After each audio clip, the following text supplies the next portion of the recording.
நிம்மதியான சீரியலை பார்க்கலாம்னு உட்கார்ந்தோம்னா இந்த நாடகத்துல வெட்டு குத்து கோலா ஜெயிலு வேற எதையுமே காமிக்க மாட்டேங்கிறானுங்க. இந்த கொரியா நாடகம் பார்த்து பழகிட்டு பார்க்காம டெய்லி இருக்கவே முடியல. பசங்கெல்லாம் ஆப்பிள் மாதிரியே இருக்கிறானுங்க. பேசாட்டுல நாம கொரியால பிறந்திருக்கலாம். கொரியா பசங்க பொண்ணுங்களை தாங்க தாங்க தாங்க தாங்க தாங்குறானுங்க. நம்ம ஊர்ல வந்து பிறந்திருக்கலாம்ல. எதுக்குடா நீங்க கொரியால பிறந்தீங்க?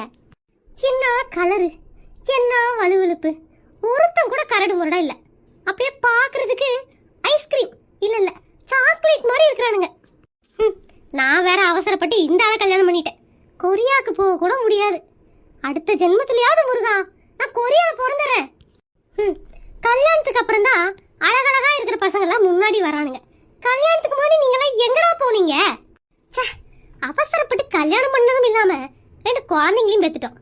இதுங்களெல்லாம் கழட்டி விட்டுட்டு எங்கேயுமே போக முடியாது. இந்த ஜென்மம் இதுங்களோட தான். அடுத்த ஜென்மத்திலேயாவது நான் ஒரு ஐஸ்வர்யா ராயா பிறக்கணும். அப்படி இல்லைனா இப்போ இருக்கிற ஹீரோயின்ஸ்ல யார் அழகா இருக்கா? ரேஷ்மிகா மந்தனா. எனக்கு அவங்கள ரொம்ப பிடிக்கும்.